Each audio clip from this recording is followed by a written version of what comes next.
Hello friends, आप सभी लोगों का स्वागत है मेरे YouTube channel notes card pharma notes में। आज हम डिस्कशन करेंगे एक नई डिजीज कंडीशन के बारे में जिसका नाम है लेप्टोस्पाइरोसिस या वेल्स डिजीज या रेड डिजीज भी बोलते हैं इसे। तो चलिए फ्रेंड्स, आज हम स्टडी करेंगे लेप्टोस्पाइरोसिस, वेल्स डिजीज या रेड डिजीज बोलते हैं उसे। तो लेप्टोस्पाइरोसिस इसे वेल डिजीज क्यों बोलते हैं? तो वेल डिजीज इसे इसलिए बोलते हैं क्योंकि सबसे पहले this disease was first described by the Adolf Weil in 1886 in Germany, so it is also known as Weil's disease. तो सबसे पहले एक साइंटिस्ट आए जिनका नाम था एडोल्फ वेल। उन्होंने 1886 ईस्वी में जर्मनी में इसकी खोज की थी, इसलिए उसे वेल्स डिजीज के नाम से भी जाना जाता है। फिर इसको एक नाम और से जाना जाता है, रेड डिजीज के नाम से। रेड डिजीज के नाम से इसलिए जाना जाता है क्योंकि ये रेड के यूरिन के द्वारा बहुत ज़्यादा ही फैलता है, इसलिए इसको रेड डिजीज के नाम से भी जाना जाता है। यह एक बैक्टीरियल डिजीज होती है, यानी जो कि बैक्टीरियोस्पोरोसिस होती है, या एक बैक्टीरियल डिजीज होती है जो कि एनिमल यूरिन के थ्रू क्या होती है, एक पर्सन से दूसरे पर्सन में फैलती है। जब इन्फेक्टेड यूरिन के टच में कोई भी व्यक्ति आता है या कोई एनिमल आता है तो वो क्या हो जाता है, इन्फेक्टेड हो जाता है। यानी कि कोई इन्फेक्टेड एनिमल है, अगर वो यूरिनेशन कर रहा है तो उसके यूरिनेशन के दौरान अगर या तो कोई पानी में टच हो गया या किसी फूड पे टच हो गया तो वो क्या हो जाएगा, इन्फेक्टेड हो जाएगा। अगर वही इन्फेक्टेड फूड या वाटर कोई पर्सन ले रहा है तो उसको भी वो इन्फेक्ट हो जाएगा। आल्सो स्प्रिट पेट्स, यानी कि कुछ पालतू जानवर जो होते हैं उनमें भी ये डिजीज प्रेजेंट है। कुछ पालतू जानवरों में, कुछ जंगली जानवरों में भी प्रेजेंट है। इसलिए अगर आप पालतू जानवरों को शौकीन है तो आप उसकी प्रॉपर हाइजीनिक को मेंटेन कीजिए। नेक्स्ट लेप्टोस्पाइरा, यानी कि इसका जो डिजीज कॉजिंग एजेंट है, यानी इसका जो डिजीज करने वाले बैक्टीरिया है उसका नाम है लेप्टोस्पाइरा। वो ह्यूमिड प्लेस, यानी कि ह्यूमिड प्लेस उसके लिए क्या है, बहुत ज़्यादा फेवरेबल कंडीशन है उसके लिए, यानी उसकी ग्रोथ के लिए बहुत ज़्यादा ही फेवरेबल कंडीशन है। जहाँ पे फ्लोटिंग एरिया है, यहाँ पे जहाँ बाढ़ वगैरह बहुत ज़्यादा आती है, जहाँ पे कहीं पानी का जमा हुआ है, वहाँ पे ये बहुत जल्दी ग्रोथ करते हैं। इसलिए अगर आप कहीं पानी का जमाव देखें, अगर संभव हो सके तो आप उसे क्लीन करने की कोशिश करें कि वहाँ से साफ सफाई हो जाए, जिससे कोई भी डिजीज आगे ना बढ़ पाए। नेक्स्ट पॉइंट कॉजेटिव एजेंट पढ़ेंगे फ्रेंड्स इसका। तो leptospirosis is caused by the helical bacteria genus leptospira belonging to the family leptospiraceae. जो कि लेप्टोस्पोरोसिस जो ये बैक्टीरिया है वो हेलिकल लाइक स्ट्रक्चर का होता है, और वो फैमिली जिस फैमिली से बिलोंग करता है, बैक्टीरिया की जिस फैमिली से बिलोंग करता है उसको बोलते हैं leptospiraceae, leptospiraceae. Next life cycle of the leptospira or microbiology. इसकी लाइफ साइकिल हम जानेंगे कैसे कैसे ये फैलता है। तो सबसे पहला पॉइंट पढ़ेंगे, सबसे पहले क्या होता है। सबसे पहले ये बैक्टीरिया जो होता है वो सबसे पहले एनिमल्स में जाता है। सबसे पहले ये बैक्टीरिया एनिमल्स में इंटर करेगा। जैसे एनिमल्स क्या हो गया, रैट, माइस, डॉग, रैबिट, कैट्स वगैरह है, उसमें इंटर करेगा। फिर उनके ब्लड स्ट्रीम के थ्रू ये ब्लड स्ट्रीम में जाएगा। ब्लड स्ट्रीम के थ्रू वो बहुत ज़्यादा ग्रोथ करेगा। ब्लड स्ट्रीम में सबसे पहले वो ग्रोथ करेगा। दूसरे पॉइंट देखते हैं, तो ब्लड स्ट्रीम के थ्रू वो उनके किडनी में जाएगा। किडनी में जाएगा, उसके बाद से ग्लोमेरुलर पार्ट में और ट्यूबुलर पार्ट जो भी नेफ्रॉन का होता है उसमें जाएगा और वहाँ पे बहुत ज़्यादा ही ग्रोथ करेगा। थर्ड पॉइंट अगर देखें तो it shows not any severe damage in the host animals, यानी कि वहाँ पे जाएगा, उस एनिमल्स में जाएगा तो उसको बहुत ज़्यादा हानि नहीं पहुँचाता है, यानी उनको बहुत ज़्यादा इन्फेक्शन कॉज नहीं करता है। क्यों ऐसा होता है? ऐसा इसलिए हो सकता होगा क्योंकि जो एनिमल्स होते हैं उनका मेटाबॉलिज्म प्रोसेस अलग होता है, हम लोगों का मेटाबॉलिज्म प्रोसेस अलग होता है। तो हो सकता होगा ये जो बैक्टीरिया होगा उनके मेटाबॉलिज्म के अनुकूल काम करता होगा, इसलिए उनके इम्यून सिस्टम को कोई डिफेक्ट नहीं करता है, और हम लोगों के इम्यून सिस्टम को डिफेक्ट करता है। तो जो इन दोनों के बीच का इंटरेक्शन है उसको हम क्या बोलते हैं, कॉमेंसलिज्म बोलते हैं। कॉमेंसलिज्म के अंतर्गत क्या होता है, एक पार्टनर को प्रॉफिट होता है, एक पार्टनर को कुछ कोई इफेक्ट नहीं पड़ता है, उसे बोलते हैं हम कमेंसरेट।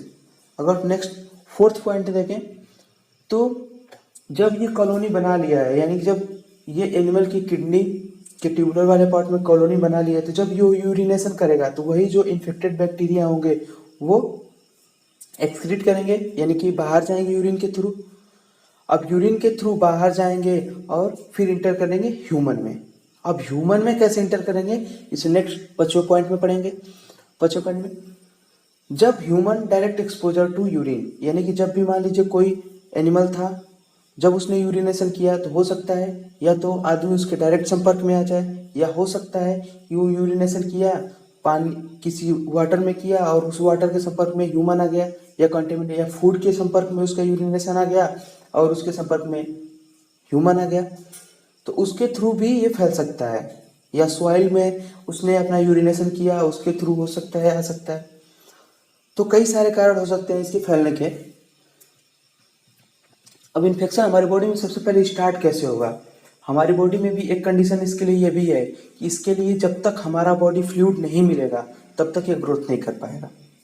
सबसे अच्छी बात यह है, ये जब तक ह्यूमन ब्लड का, यानी कि ह्यूमन का बॉडी फ्लूइड जो है, जब तक इस कांटेक्ट में नहीं, बैक्टीरिया के कांटेक्ट में नहीं आएगा तब तक ये ग्रोथ नहीं कर पाएगा। और वो कैसे होगा?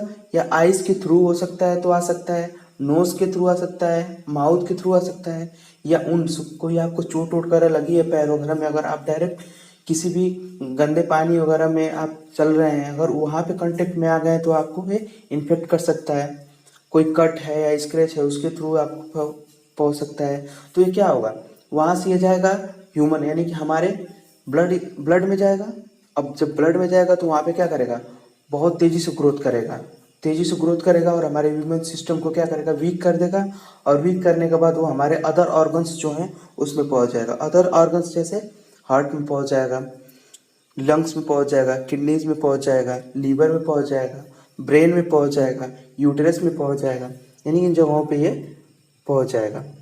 अब एक इंटरेस्टिंग बात यह है कि ये बैक्टीरिया इतना छोटा होता है कि ये प्लेसेंटा को भी क्रॉस कर जाता है, यानी कि मदर के यूट्रस में जो भी फीटस डेवलप हो रहा है वो प्लेसेंटा के थ्रू कनेक्ट है, और उस प्लेसेंटा के थ्रू ये क्या करता है, बैक्टीरिया चला जाता है फीटस की बॉडी में और फीटस को क्या भी डैमेज कर सकता है। ठीक है फ्रेंड्स, तो चलिए अब इसके इन्फेक्शन देखते हैं कैसे कैसे इन्फेक्शन करता है हार्ट में। सबसे पहले पढ़ेंगे इन्फेक्शन इन हार्ट। हार्ट में कैसे इन्फेक्शन करेगा? जब बैक्टीरिया हमारे हार्ट्स में इंटर करेगा तो क्या करता है, ये हमारी जो हार्ट आर्टरी होती है या कोरोनरी आर्टरी होती है उसमें क्या करता है, ग्रोथ करेगा और कॉलोनी बनाएगा। जैसे ही ये ग्रोथ करता है और कॉलोनीज बनाता है, जैसे ही ये ग्रोथ करता है और कॉलोनीज बनाता है तो क्या होता है, वहाँ पे हमारी हार्ट आर्टरीज जो होती हैं वो क्या होती हैं, ब्लॉक हो जाती हैं। आर्टरीज जो होती हैं वो क्या होती हैं, ब्लॉक हो जाती हैं। अब आर्टरी जो होंगी वो ब्लॉक हो जाएंगी, आर्टरी जो होगी वो ब्लॉक हो जाएंगी। आर्टरी ब्लॉक होने के कारण क्या होगा, ब्लड सप्लाई पहुंचेगी नहीं हार्ट के पास सही से। अब सही से पहुंचेगी नहीं तो क्या होगा, हमारा हार्ट रिलेटेड प्रॉब्लम शुरू हो जाएगी, हार्ट से रिलेटेड प्रॉब्लम शुरू हो जाएगी। नेक्स्ट इन्फेक्शन इन लंग्स में क्या होता है, जब ये हमारी बॉडी ब्लड के थ्रू लंग्स में जाता है तो लंग्स के जो एल्वियोलाई होते हैं उनको क्या करता है, इन्फेक्ट कर देता है, जिसके कारण हमारी एल्वियोलाई क्या हो जाती हैं, फूल जाती हैं, और फूलने के कारण जो भी इनका काम गैसियस एक्सचेंज का होता है वो क्या हो जाता है, कम हो जाता है। अब गैसियस एक्सचेंजेशन कम हो जाएगा जिससे हमें ब्रीदिंग, सांस लेने में बहुत ज़्यादा तकलीफ होगी। अब इसलिए सांस लेने में बहुत ज़्यादा तकलीफ होगी। अब आगे क्या होगा, आगे ये भी होता है कि ये जो बैक्टीरिया है जब लंग्स को डिफेक्ट करते हैं तो वहाँ पे कुछ टॉक्सिन भी सिक्रीट करते हैं, और वो टॉक्सिन क्या होता है, हमारे म्यूकस के साथ मिक्स होके हमारे जो वाइंड पाइप होता है वहाँ पे क्या होता है, इकट्ठा हो जाता है, यानी कि वहाँ पे जमा हो जाता है, जिससे वो हार्ड हो जाता है, जिससे सांस लेने में बहुत ज़्यादा प्रॉब्लम होती है और फाइनली डेथ भी हो सकती है। चाहे कि ब्रीदिंग रिलेटेड प्रॉब्लम बहुत ज़्यादा, सबसे ज़्यादा नुकसानदेह होती है। कोविड-19 के दौरान सबसे ज़्यादा अगर इफेक्टिव हुआ है तो यही ब्रीदिंग से प्रॉब्लम से हुआ है सभी लोगों को दिक्कत। नेक्स्ट आता है लीवर डैमेज। लीवर डैमेज कैसे करेगा, जब ये हमारे लीवर में जाएगा तो जो लीवर सेल्स वगैरह होती हैं उनको क्या करेगा, डैमेज कर देगा। अब ये लीवर सेल्स क्या हो जाएंगे, डैमेज हो जाएंगी, तो जो भी बिलीवर्डिन और बिलीरुबिन हमारे बाइल जो उसमें होता है उसका यूटिलाइजेशन नहीं कर पाएंगे। जब ये इसका यूटिलाइजेशन नहीं होगा तो ये अलग अलग बॉडी पार्ट में क्या होगा, डिपॉजिट होने लगेगा, जिससे हमारी बॉडी के एलोइस अपीयरेंस होने लगेगी, यानी हमारी बॉडी जो भी ज्वाइंटिस कंडीशन में चली जाएगी, ज्वाइंटिस हो जाएगा। ठीक है फ्रेंड्स। और बस सीवियर जब कंडीशन आ जाती है तो हमारा लीवर क्या हो जाता है, स्वेलअप कर जाता है, लीवर क्या होता है, फूल जाता है। नेक्स्ट आता है किडनी। किडनी, वही किडनी में जब जाएगा ये तो किडनी के हमारे जो भी ट्यूबुलर वाला पार्ट है या नेफ्रॉन वाला पार्ट है उसमें पहुंच जाएगा, और वहां पे जैसे ये पहुंच जाएगा तो वहां पे पूरी किडनी को वो डैमेज कर देगा, जिससे किडनी का जो फंक्शन होता है फिल्टर करने वाला काम, वो फिल्टर किडनी सही से कर नहीं पाएगी। अब सही से करेगी नहीं तो हमारे ब्लड में भी यूरिया दिखेगा, हमारे यूरिन में भी यूरिया लेवल बहुत ज़्यादा दिखेगा, जिससे हमें बहुत सारी प्रॉब्लम होगी। और इसका भी जब सीवियर अटैक होता है तो हमारी किडनी जो होती है वो फूल जाती है। फूलने के कारण क्या होता है, उसे बोलते हैं नेफ्राइटिस कंडीशन। उसे क्या बोलते हैं, नेफ्राइटिस कंडीशन बोलते हैं। Next brain.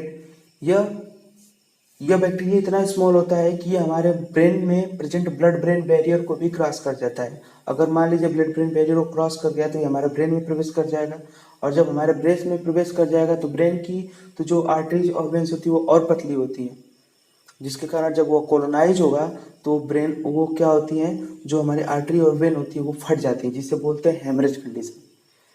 तो हेमरेज कंडीशन भी आ सकती है। और कभी कभी ये क्या होता है, जो ब्रेन की लेयर होती है मेनिंजिक लेयर होती है जिसपे वो इन्फेक्शन काज करता है, जिसे मेनिंजाइटिस कहते हैं, वो मेनिंजाइटिस कंडीशन भी आ सकती है। Next uterus. हमारा यूट्रस भी होता है जिसमें ब्लड की सप्लाई बहुत ज़्यादा होती है, तो ब्लड के थ्रू यहाँ पे भी वो इन्फेक्शन कॉज कर सकता है। साइन एंड सिम्टम क्या होते हैं, इसके दो टाइप के सिम्टम्स होते हैं, प्राइमरी सिम्टम और सेकेंडरी सिम्टम। प्राइमरी सिम्टम्स का मतलब हुआ कि ये इनिशियल कंडीशन है, ये बहुत ज़्यादा सीवियर नहीं होती है। तो इसमें क्या हो सकता है, हाई फीवर आ सकता है, हेडेक आ सकता है, मस्कुलर पेन हो सकता है, चिल ठंडा लग सकता है, redness of eye, yellowish of eye हो सकती है, वोमिटिंग हो सकता है, डायरिया हो सकता है, intestinal pain, rashes on skins और जॉइंटिस हो सकता है। ये इसका प्राइमरी कंडीशंस होता है। सेकेंडरी सिम्टम्स में क्या होगा, अब हम लंबे समय तक इस बैक्टीरिया के एक्सपोजर में आते हैं तो हमारी डायरेक्ट किडनी फेल कर जाएगी, या लंग्स फेल कर जाएगा, या लीवर फेल कर जाएगा, या मेनिंजाइटिस कंडीशन आ जाएगी। जो ये पूरी कंडीशन ये क्या होगी, बहुत ज़्यादा ही सीवियर होती है। तो आइए फ्रेंड्स, हम डायग्नोसिस के बारे में स्टडी करते हैं। तो सबसे पहले डायग्नोसिस में आता है ब्लड एंड यूरिन टेस्ट। जब हम ब्लड और यूरिन टेस्ट करते हैं तो क्या होगा, during this test urea level and protein level are high to normal value. जब हम ब्लड या यूरिन सैंपल लेंगे, अगर उसको टेस्ट करेंगे तो उसमें यूरिया लेवल और प्रोटीन लेवल क्या होगा, बढ़ा हुआ होगा, जिससे ये प्रूव हो जाएगा कि हमें लेप्टोस्पायरोसिस डिजीज हो गई है। यानी कि उस कंडीशंस में यूरिया लेवल भी ज़्यादा होता है और प्रोटीन लेवल भी ज़्यादा होता है। अदर डिजीज कंडीशन में भी ऐसा होता है, लेकिन अगर हमें लेप्टोस्पायरोसिस हुआ है या वैसे सिम्टम आ रहे हैं तो अगर उसमें यूरिया लेवल बढ़ा है, प्रोटीन लेवल बढ़ा है, तो इससे हम डायग्नोस कर सकते हैं कि हमें लेप्टोस्पायरोसिस डिजीज हो चुकी है। नेक्स्ट आता है लीवर फंक्शन टेस्ट। लीवर की फंक्शनिंग का टेस्ट करेंगे। जब हम लीवर फंक्शनिंग टेस्ट करते हैं तो हमें बिलीरुबिन, जो बिलीरुबिन का लेवल है वो इंक्रीज मिलेगा, बढ़ा हुआ लेवल मिलेगा बिलीरुबिन का। और अगर लीवर्स का डायग्नोसिस करें तो उसका स्वेलिंग मिलेगी, यानी कि इन्फेक्शंस के कारण लीवर में कई जगह स्वेलिंग हो जाती है, जिसके कारण हमें स्वेलिंग देखने को मिलेगी। फिर आता है एक्सरे टेक्निक। एक्सरे टेक्निक के द्वारा भी हम लेप्टोस्पायरोसिस की जांच कर सकते हैं। एलाइसा आता है, सबसे हायर लेवल का होता है एलाइसा और पीसीआर टेक्निक। दोनों के थ्रू भी हम पता लगा सकते हैं कि किसको लेप्टोस्पायरोसिस डिजीज हुई है। चलिए फ्रेंड्स, नेक्स्ट हम ट्रीटमेंट के बारे में जानेंगे। ट्रीटमेंट इसका कैसे होगा और कौन सी मेडिसिन लेना उचित होगा। तो आइए फ्रेंड्स, हम इसके ट्रीटमेंट के बारे में जानेंगे। तो प्राइमरी कंडीशन होती है जो कि सीवियर कंडीशन नहीं होती, उसमें कौन सी मेडिसिन हम यूज कर सकते हैं नॉर्मली। तो हम उसमें लेंगे एमोक्सिसिलिन या सिफेक्सिन। बीडी लेना है, यानी 2 दिन में 2 बार लेना है। एमोक्सिसिलिन किसी किसी पेशेंट में डायरियल कंडीशन करा देता है, डायरियल कंडीशन ला देता है, इसलिए वो पेशेंट एमॉक्सिसिलिन ना लेके सिफेक्सिन ले सकते हैं, जो कि एक एंटीबायोटिक्स होती है। नेक्स्ट आता है सिक्लोफिनेक एंड पैरासीटामोल, जो कि एनाल्जेसिक की तरह काम करेगा। इसे भी बीडी हमें दिन में 2 बार लेनी है। डाई इथाइल कार्बामाजिन होता है, उसे भी हमें बीडी लेना है। अगर मान लीजिए इस्नोफिलिक पेशेंट है, अगर इस्नोफिलिया वगैरह बढ़ गई है या कहीं सिस्ट वगैरह हो रहे हैं, तो उसमें भी ये रिलीफ करेगा। ओमेप्राजोल प्लस डोमेप्रोडॉन होता है, जो कि हमें गैस की गोली है, यानी एसिडिटी की गोली होती है, जिसे उसको भी हमें बीडी लेना है। फिर मल्टीविटामिन विथ विटामिन सी लेनी है हमें। इसमें याद रखिएगा फ्रेंड्स, इस डिजीज में मल्टीविटामिन की हमें बहुत सख्त जरूरत होती है, क्योंकि मल्टीविटामिन होगी तभी हमारी बॉडी में इम्यूनिटी बनेगी। जैसे जैसे हम मल्टीविटामिन लेंगे हमारी बॉडी में इम्यूनिटी बनेगी तो एंटीबॉडीज का निर्माण होगा, एंटीबॉडीज बनेगी तो हमें उस रोग से लड़ने की शक्ति प्रदान करेगी। तो मल्टीविटामिन विटामिन सी जिसे ओडी लेना है एट नून, इससे हम दोपहर को ले सकते हैं गोली। और उसके बाद अगर इससे भी थोड़ा बहुत आराम हो रहा है तो आप इंजेक्शन के रूप में भी सेफ्ट्राइक्सोन या सिफोडाक्सिन का इंजेक्शन विथ डेक्सामेथासोन के साथ आप लगवा लेंगे, तो इससे आपको रिलीफ मिल जाएगी। नेक्स्ट सेकेंडरी कंडीशन आती है। सेकेंडरी कंडीशन में हम कौन सी मेडिसिन लेंगे? सेकेंडरी कंडीशन में हम एमॉक्सिसिलिन और सिफेक्सिन, वही एंटीबायोटिक्स रहेगी। एसिक्लोफिनेक पैरासीटामोल, वही एनाल्जेसिक होगी। डाई इथाइल कार्बाजेपिन, वही वही रहेगा। बस एक एक्स्ट्रा एजिथ्रोमाइसिन जो होती है, हायर एंटीबायोटिक्स होती है, हायर बैक्टीरियल इन्फेक्शंस को रोकने के लिए जो मेडिसिन यूज की जाती है उसे एजिथ्रोमाइसिन है। उसका यूज कोविड-19 में बहुत ज़्यादा हुआ है, क्योंकि वो बैक्टीरियल ग्रोथ को बहुत जल्दी रोक लेती है। इसलिए एजिथ्रोमाइसिन उसे हम एक गोली दोपहर में ले सकते हैं, और जितनी भी दवाएं हैं उसको हम एक साथ ले सकते हैं। अब उसमें इंजेक्शन्स होता है, इसमें इंजेक्शन्स भी लिए जा सकते हैं, जैसे सेफ्ट्राइक्सोन, सिफोडाक्सिन प्लस टोजाबैक्टम। इसमें एक साल्ट आ जाता है टोजाबैक्टम, जिसे आप उसके साथ सेफ्ट्रैक्सोन और सिफोडाक्सिन के साथ मिला हुआ आता है टोजाबैक्टम, उसके साथ आप कॉम्बिनेशन में ले सकते हैं डेक्सामेथासोन। तो फ्रेंड्स, ये तो हो गई ट्रीटमेंट की बात। आप इसे अपनी ट्रीटमेंट इसको नॉर्मल ट्रीटमेंट करा सकते हैं, और उसके बाद अगर आपको रिलीफ ना हो रहा है तो आप अपने डॉक्टर से परामर्श ले सकते हैं, उसकी डायग्नोसिस करा सकते हैं। नेक्स्ट फ्रेंड, प्रिवेंशंस क्या होते हैं? इसके लिए प्रिवेंशंस हमें क्या करने पड़ेंगे? तो प्रिवेंशन, आप सब लोग पता है, prevention is better than cure. तो आप लोग जितना बच के रहेंगे, प्रिवेंट करेंगे अपने आप को, उतना ही ज़्यादा आप क्योर होंगे। तो चलिए फ्रेंड्स, नेक्स्ट हम पढ़ते हैं प्रिवेंशन के लिए क्या क्या प्रिवेंशन करना पड़ेगा हमें। तो फर्स्ट पॉइंट है, avoid the dirty places where the animal gathering are stagnant water. If you see stagnant water or dirty places somewhere, then we try to clean it.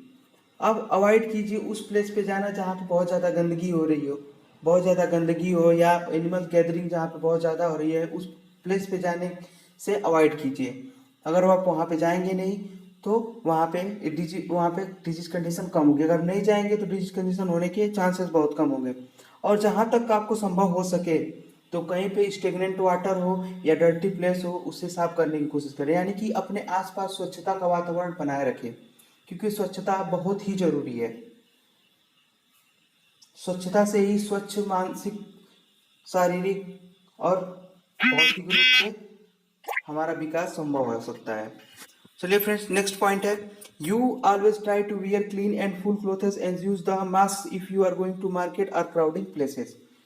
यानी कि आप हमेशा कोशिश करें कि आप पूरे कंप्लीट कपड़े को पहने, यानी कि पूरा बॉडी पार्ट हो वो ढका हुआ होना चाहिए, यानी हाफ स्लीव वाले कपड़े का पहनने की कोशिश कम करें।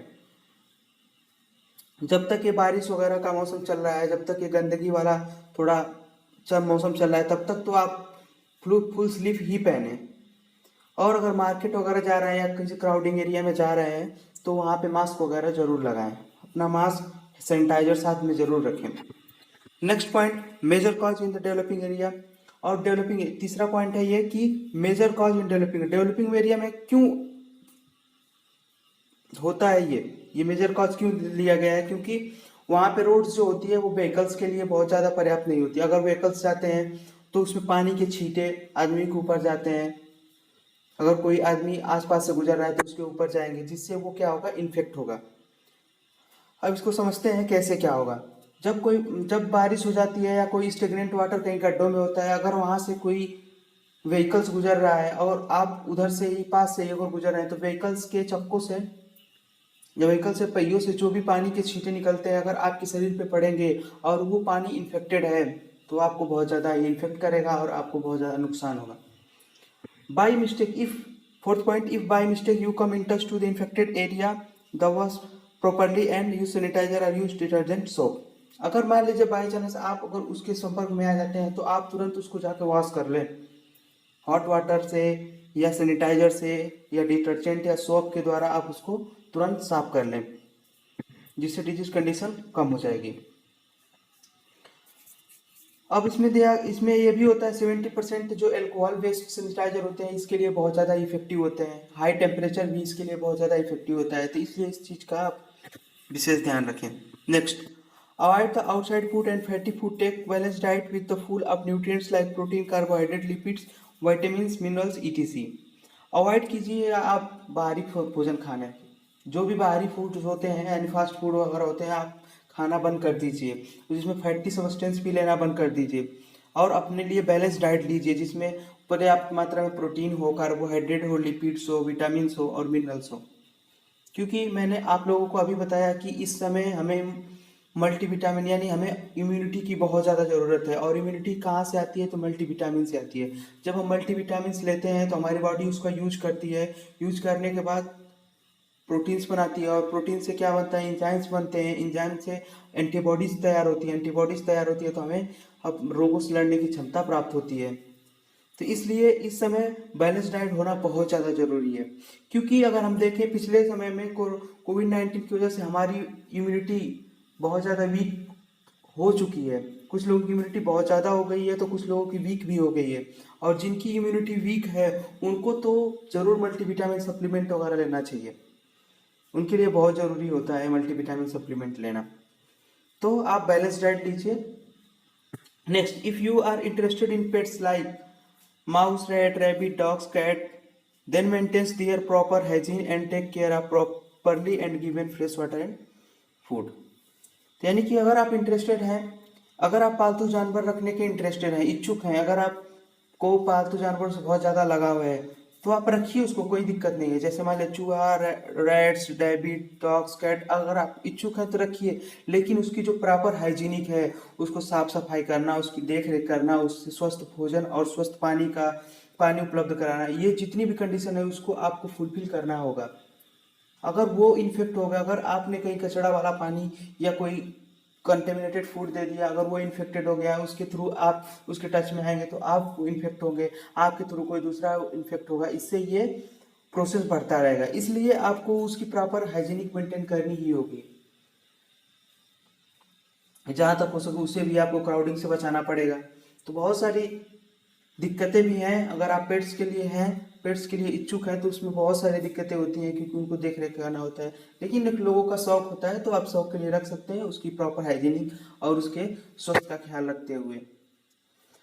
तो फ्रेंड्स, इसमें इस डिजीज में हमने जितनी भी इसके जनरल नॉलेज और इन्फॉर्मेशन या इसके बारे में कैसे फैलता है, डायग्नोस किसे किया जाएगा, इसके लिए प्रिवेंशंस क्या होते हैं, इसके लिए प्रिवेंशंस क्या होते हैं, इसके लिए ट्रीटमेंट क्या है, सब कुछ जाना है इसके बारे में। तो चलिए फ्रेंड्स, आप इस तरह से हमने लेप्टोस्पायरोसिस के बारे में जितनी जानकारी थी हमने नॉलेज गेन कर ली है। जितना आप लोगों को मुझे बताना था मैंने बता दिया है, और इससे रिलेटेड जितने भी एक्स्ट्रा पॉइंट्स है या कुछ जो नोट्स के रूप में अगर आप इसको जानना चाहते हैं तो आप हमारी वेबसाइट notescard.com पे जा सकते हैं और वहाँ से उसको कॉपी कर सकते हैं और उसके बारे में नॉलेज गेन कर सकते हैं और आप किसी को बता सकते हैं। फ्रेंड्स, चलिए फ्रेंड्स, तो आज के लिए इतना ही। Thank you to all of you.